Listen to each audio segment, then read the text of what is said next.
Vimont, un nom qui résonne depuis longtemps dans les oreilles des adeptes du motocross et qui vient d'entrer dans l'histoire mondiale des sports mécaniques. Jules Vimont peut légitimement être fier de ces garçons à qui il a communiqué sa passion du motocross. Denis, Jackie, Christian, 3 fils, 3 pilotes réputés qui ont tous enlevé un titre de champion de France. Jackie fait figure de surdoué. Les titres de champion de France, il les collectionne depuis 1978. Des succès qu'il co-signe avec Yamaha. En relatant régulièrement les exploits du jeune Vimont, les médias ont contribué à asseoir sa réputation. On attendait ça depuis longtemps. Jackie a failli être champion l'an dernier déjà. Et cette année, c'est la consécration pour lui. Je pense que ça va faire du bien à tout le milieu moto, à la presse, aux importateurs. Je pense que pour l'avenir, ce sera bien parce que ça risque d'amener pas mal de jeunes au motocross. Et je pense que ça peut faire que du bien à ce sport qui est trop méconnu en France, je crois.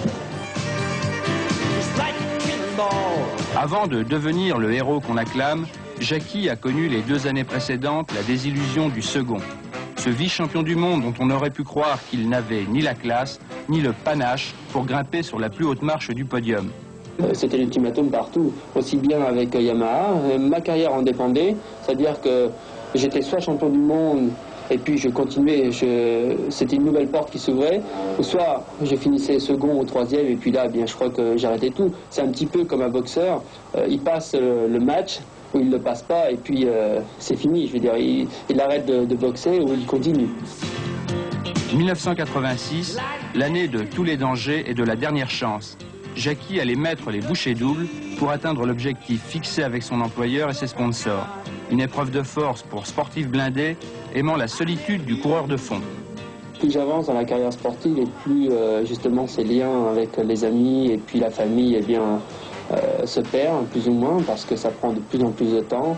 On devient de plus en plus professionnel et je vois qu'on travaille, c'est le travail qu'il faut faire pour réussir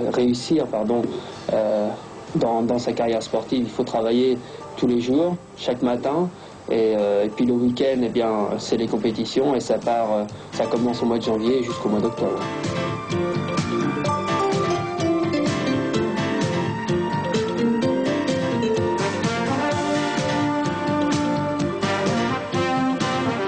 Pour conjurer une fin de saison 85 qui avait vu le titre lui échapper, Jackie Vimont s'était forgé un moral d'acier.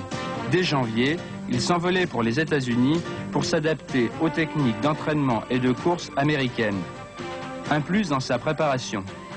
En cherchant un juste équilibre entre la force musculaire, la souplesse et la résistance physique, Jackie va trouver une recette payante.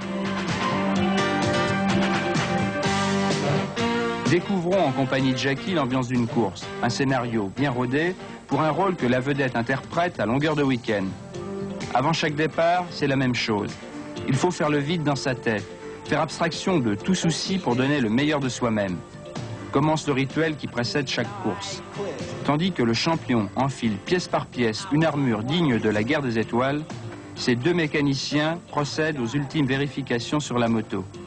Michel et Thierry l'accompagnent de Grand Prix en Grand Prix. Chaque circuit implique des réglages différents pour tirer le meilleur parti du cheval de bataille. Pilote et moto doivent s'harmoniser pour former un ensemble performant. Avec Jackie, je veux dire, la saison s'est très bien passée. En plus, les résultats ont été satisfaisants et ça nous a apporté du travail, mais avec Jackie, on ne compte pas. On peut dire que Jackie est un fin metteur au point. Il veut essayer tout ce qu'il y a comme pneus, comme système de suspension, comme échappement et autres systèmes.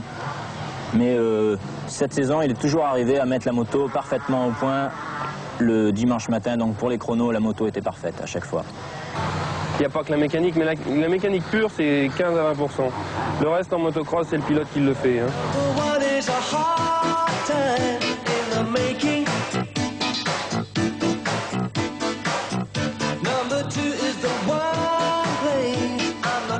Le reste va se jouer maintenant sur le circuit. 2 fois 45 minutes de décharge physique et émotionnelle au milieu d'une meute de pilotes enragés qui ne lui feront pas de cadeaux.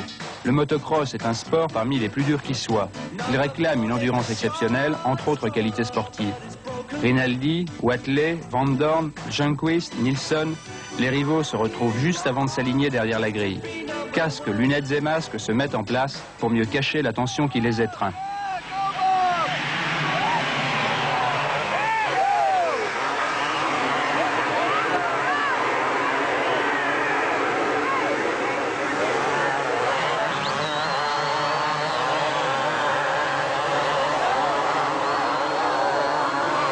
Tout au long de la saison, Jackie a été le spécialiste des départs foudroyants.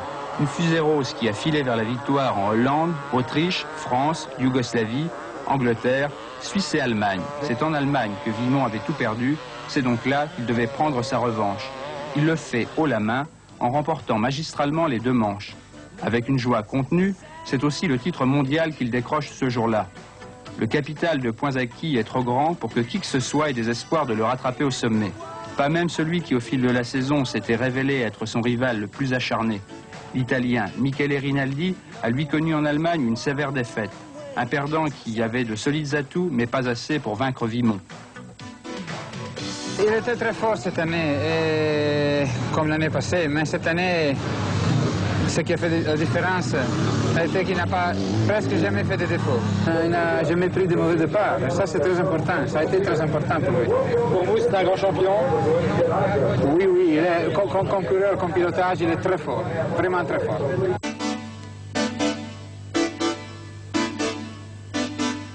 Jackie n'oublie pas chacune des étapes menant vers le titre et ceux qui l'ont épaulé à tous les stades de sa carrière.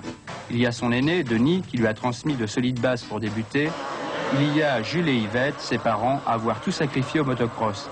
Quant à Christian, c'est un rival pour son frère à qui il dispute la suprématie du championnat de France. Désormais, Jackie doit gérer au mieux cette gloire tant attendue et les suites imprévisibles qu'elle implique. Le but pour le moment, c'est peut-être d'amasser le plus d'argent possible afin de ne pas avoir trop de problèmes et puis de pouvoir construire quelque chose. Mais pour le moment, je ne vois pas. C'est difficile d'utiliser son nom de toute façon dans le motocross parce que c'est quand même un petit milieu, un petit noyau de gens. Donc pour développer un commerce dans le monde de la moto, c'est quand même assez restreint. Les moments de vraie détente se savourent au compte-gouttes durant la saison. Le billard, le tir et la pêche font partie des loisirs indispensables pour rééquilibrer Jackie d'un championnat à l'autre. Et il va en avoir besoin pour vivre l'an prochain une nouvelle étape dans sa carrière. Je vais disposer l'année prochaine d'une Yamaha 500 d'usine et ça c'était encore, c'est mon second rêve, c'est-à-dire c'est d'arriver à la catégorie reine, à la catégorie la 500 avec tous les ténors du 500, tous les pilotes que l'on connaît et je crois que là maintenant ça va être vraiment très très sérieux.